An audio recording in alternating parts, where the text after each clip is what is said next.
লোকসভা নিৰ্বাচনলৈ মাজত মাত্ৰ 2টা দিন বাকী আছে। এই মুহূৰ্তত ডিব্ৰুগড়ৰ বিভিন্ন প্ৰান্তলৈ গৈছো। ডিব্ৰুগড়ত মূল যুঁজখন সৰ্বানন্দ সোণোৱাল আৰু লুৰিণজ্যোতি গগৈৰ মাজত। দুয়োগৰাকীয়ে আছুৰ প্ৰাক্তন নেতৃত্ব আৰু এই মুহূৰ্তত আমাৰ সৈতে আছে আছুৰ বৰ্তমানৰ সাধাৰণ সম্পাদক শংকৰজ্যোতি বৰুৱা। শংকৰ, স্বাগতম জনাইছো। দেখিবলৈ পোৱা গৈছে নিৰ্বাচনী যুঁজখন আহি আছে সন্মুখত লোকসভা নিৰ্বাচন।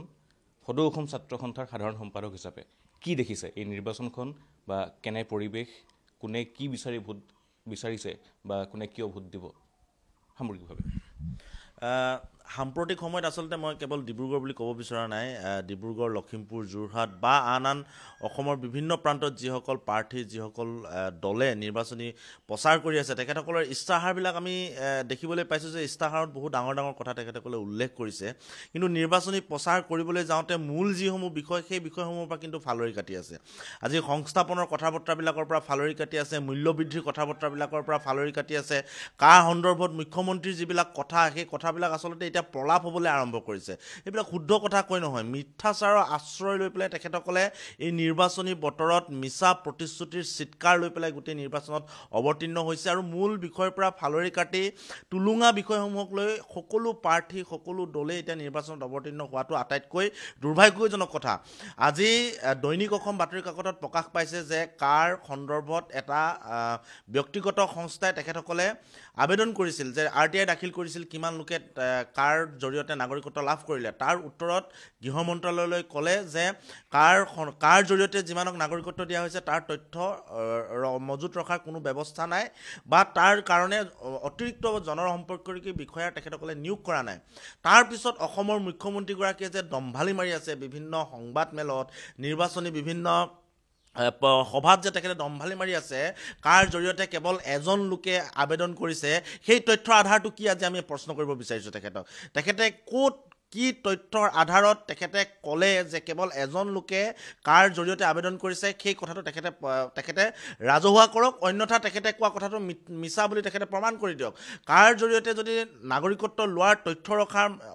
মজুত ৰখাৰ ব্যৱস্থাই নাই, তাৰ কাৰণে অতিৰিক্ত জনসম্পৰ্কীয় বিষয়াৰ ব্যৱস্থাই কৰা নাই, হয়তো সেই প্ৰকাশ কৰা বাতৰিসমূহ মিছা হ'ব লাগিব, অন্যথা মুখ্যমন্ত্ৰীগৰাকীৰ কথা মিছা হ'ব লাগিব। আৰু এই অসমখনত মিছা কথা কোনে কয় সকলোৱে জানেই। গতিকে মিছা কথাৰ ভাণ্ডাৰ লৈ পেলাই গোটেই ৰাজনৈতিক ক্ষেত্ৰখনত অৱতীৰ্ণ হোৱা এই মানুহবিলাকে অনাগত দিনত এটা ভয়ংকৰ পৰিৱেশৰ সৃষ্টি কৰিব, এই কথাটো একদম ধুৰুপ।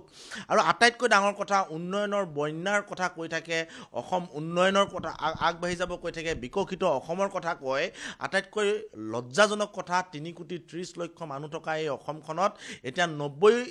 লাখ লোক আচলতে হিতাধিকাৰী হৈ জীয়াই আছে। আৰু তেখেতসকলৰ মূল লক্ষ্যৰ উদ্দেশ্য হৈছে এতিয়া 1.5 কোটি লোকক কেনেকৈ হিতাধিকাৰী কৰিব পাৰি। অসমত থকা 50%তকৈ অধিক লোক যদি হিতাধিকাৰী হৈ জীয়াই থাকিবলগীয়া হয়, তেনেহ'লে বিকশিত অসম, উন্নয়নৰ অসম, এইবিলাক শ্লোগান তেখেতসকলে ব্ৰহ্মপুত্ৰত উটুৱাই দিব লাগে। সেই কথাটো আমি চৰকাৰকেইখনক আহ্বান জনাইছোঁ। গতিকে বৰ্তমান সাম্প্ৰতিক প্ৰেক্ষাপটত আমি যিবিলাক বিষয়ক লৈ, মূল্যবৃদ্ধিৰ কথা কাৰোৰ মুখত আমি শুনিবলৈ পোৱা নাই, সংস্থাপনৰ কথা আমি কাৰোৰ মুখত আমি শুনিবলৈ পোৱা নাই,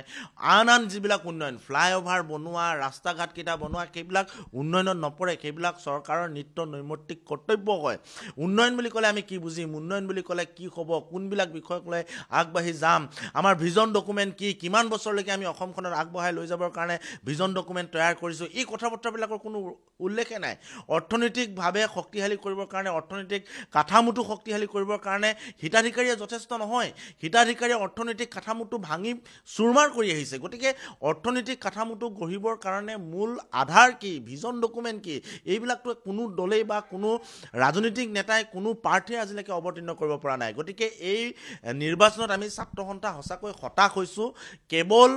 বোকা ছটিওৱা ৰাজনীতি কৰি, ইজনে সিজনক গালি পৰা ৰাজনীতি কৰি আটাইবিলাক প্ৰাৰ্থীয়ে নিৰ্বাচনত অৱতীৰ্ণ হৈছে। এইটো অসমীয়া মানুহৰ কাৰণে, এই ৰাজনৈতিক ব্যৱস্থাটোৰ কাৰণে আটাইতকৈ চূড়ান্ত দুৰ্ভাগ্যজনক কথা। আৰু এনেকুৱা ৰাজনৈতিক বাতাবৰণ যদি ভৱিষ্যতৰ দিনলৈ থাকে, অন্ততঃ নৱপ্ৰজন্মৰ শিক্ষিত লোকে কিন্তু ৰাজনীতি কৰিবলৈ বা ৰাজনীতিত অৱতীৰ্ণ হ'বলৈ যে ওলাই নাহিব, সেই কথাটো কিন্তু ধুৰুপ। কিন্তু ভোট কাক দিব, বিকল্প নাই বুলি এটা কথা বিভিন্ন সময়ত আলোচনা হৈছে যে বিকল্প নোহোৱাৰ কাৰণে কাৰোবাক বিজেপিত ভোট দিবলগীয়া হৈছে। সেই বিকল্পটোৰ সৃষ্টি কেনেকৈ হ'ব, ৰাইজৰ মাজত সেই সজাগতাটো কেনেকৈ আহিব যে হিতাধিকাৰীয়ে কেৱল মাত্ৰ কথা নহয়, উন্নয়নৰ কথা আছে, সংস্থাপনৰ কথা আছে, স্বাৱলম্বী কৰিব লাগিব প্ৰতিগৰাকী লোকক, সেই বিষয়সমূহ আছে। কিন্তু ভোট কাক দিবটোত ক'লে আমি এতিয়া আচলতে এনেকুৱা এটা পৰিৱেশ সৃষ্টি হৈছে অসমত যে সকলোৱে বেয়া, কম বেয়া কোনটো এতিয়া ৰাইজে সেইবিলাক চোৱাৰ আচলতে আৰম্ভ কৰিছে আমি বিভিন্ন সময়ত ৰাইজৰ ওচৰলৈ যাওঁতে ৰাইজে কোৱা এইবিলাক কথা যে বেয়া সকলোৱে বেয়া কোনোৱে নিজৰ ৰাজনৈতিক দলৰ ইচ্ছাবিলাক পূৰণ কৰিবলৈ নিজৰ ব্যক্তিগত স্বাৰ্থ পূৰণ কৰিবলৈ ৰাইজক আকৰ্ষিত কৰিবলৈ ভোট বেংক সৃষ্টি কৰিবলৈ সকলোৱে চেষ্টা কৰিছে সকলোৰে সেইটো নিয়ম সকলোৰে সেইটো কেৰেক্টাৰ সকলোৰে সেইটো বৈশিষ্ট্য তাৰ মাজতে কম বেয়া কোন জাতিৰ পক্ষত আছে কোন জাতীয় স্বাভিমানী হৈ থাকিব অন্তত সেই গোটেই কথা বতৰাবিলাক চাই আচলতে ৰাইজে এতিয়া খোজ দিবলৈ আৰম্ভ কৰিছে সেইকাৰণে বিভিন্ন সময়ত আচলতে উৎকট চিৎকাৰ চিঞৰ মৰা ৰাজনৈতিক নেতাৰ এতিয়া লাহে লাহে আচলতে ভৰিৰ তলৰ মাটি লৰিবলৈ আৰম্ভ কৰিছে কাৰণ ৰাইজ এতিয়া কিন্তু অসমৰ ৰাইজ এতিয়া সজাগ হৈছে সকলো বেয়া হ'লেও কম বেয়া চাই ৰাইজে নিৰ্বাচন কৰিব যেন আমি এতিয়া দেখিবলৈ পাইছোঁ গতিকে এই ধাৰাটো আচলতে আগবাঢ়ি যাব লাগে জাতিৰ পক্ষত যি থাকে সেইসকলক যাতে ভোট দিয়ে তাকে আমি ছাত্ৰ সন্থাৰ তৰফৰ পৰা আহ্বান জনাইছোঁ যিয়ে জাতিৰ পক্ষত থাকে যিয়ে জাতিটোৰ কাৰণে কাম কৰিব যিয়ে অসমখনৰ কাৰণে কাম কৰিব যাক ভোট দিলে অসমীয়া মানুহৰ উন্নয়ন হ'ব যাক ভোট দিলে অসমীয়া মানুহৰ চিঞৰবিলাক দিল্লীৰ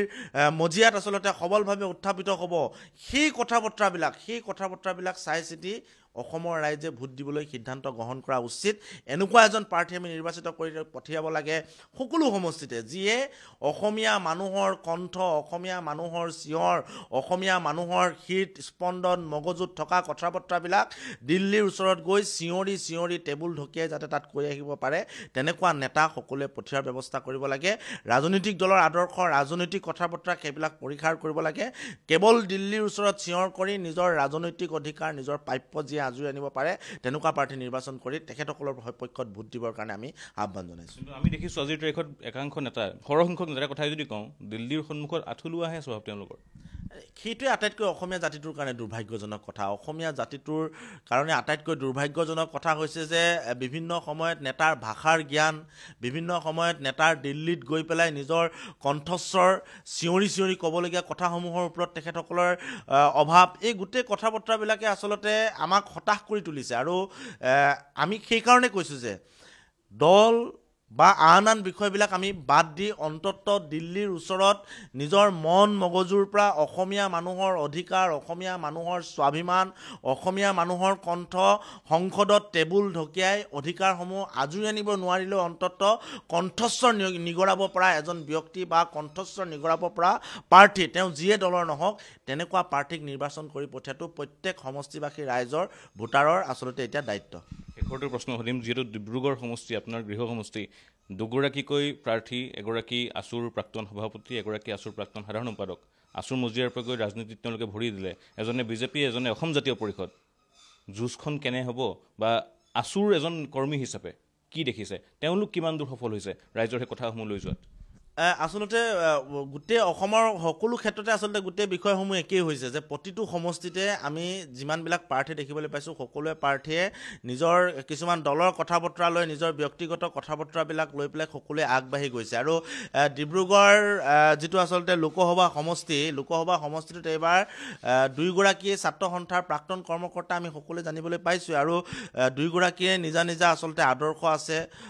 ডিব্ৰুগড়বাসী ৰাইজে সেই গোটেই কথা বতৰাবিলাকৰ ওপৰত তেখেতসকলে নজৰ ৰাখিছে কোনগৰাকী কেনেকৈ কথা বতৰা কৈছে কোনগৰাকীয়ে ৰাইজৰ সমস্যা সমাধান কৰিব পাৰিব আৰু আমি আশাবাদী আমি সকলোৱে কৈছোঁ যে যি জাতিৰ পক্ষত থাকে জাতিৰ হৈ কাম কৰিব যিয়ে অসমীয়া জাতিৰ কণ্ঠবিলাক দিল্লীত গৈ নিগৰাব পাৰিব অধিকাৰ আজৰি আনিব পাৰিব তেনেকুৱা এগৰাকী প্ৰাৰ্থীক ডিব্ৰুগড়বাসীৰ ৰাইজে নিশ্চিতভাৱে নিৰ্বাচিত কৰি পঠিয়াব সেইটো আমি আশাবাদী কাৰণ ডিব্ৰুগড় যথেষ্ট শিক্ষিত ঠাই ডিব্ৰুগড় বাণিজ্যিকভাৱে ডিব্ৰুগড় গোটেই বিষয়সমূহত বাণিজ্যিকভাৱে আগবঢ়া ডিব্ৰুগড়ে গোটেই ভাৰতবৰ্ষৰ কাৰণে অসমৰ কাৰণে এটা ভূমিকা পালন কৰি আহিছে গতিকে এই ক্ষেত্ৰত ৰাইজ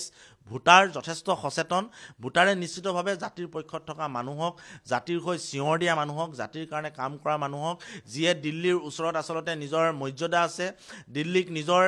ৰঙা চকু দেখুৱাই অধিকাৰ কাঢ়ি আনিব পাৰে তেনেকুৱা এগৰাকী ব্যক্তিক ডিব্ৰুগড়বাসী ৰাইজে নিৰ্বাচিত কৰি পঠিয়াব সেইটো ধুৰুপ নাম নকলেও তেওঁ ৰাইজক ইতিমধ্যে জনাব বিচাৰিছে যে ৰাইজৰ হৈ যি নেতাই মাত দিব পাৰে অসম আৰু অসমীয়াৰ স্বাভিমানৰ কাৰণে যি নেতাই কথা ক'ব পাৰে তেনে নেতাকে যাতে ৰাইজে ভোট দিয়ে আৰু অন্ততঃ জাতীয়তাবাদটো জীয়াই ৰখাৰ স্বাৰ্থত এইবাৰ নিৰ্বাচনৰ প্ৰতিগৰাকী লোকে যাতে ভোটাধিকাৰ সাব্যস্ত কৰে তাকেই কামনা কৰিছোঁ আমিও তাকেই কামনা কৰিছে শংকৰজ্যোতি বৰুৱা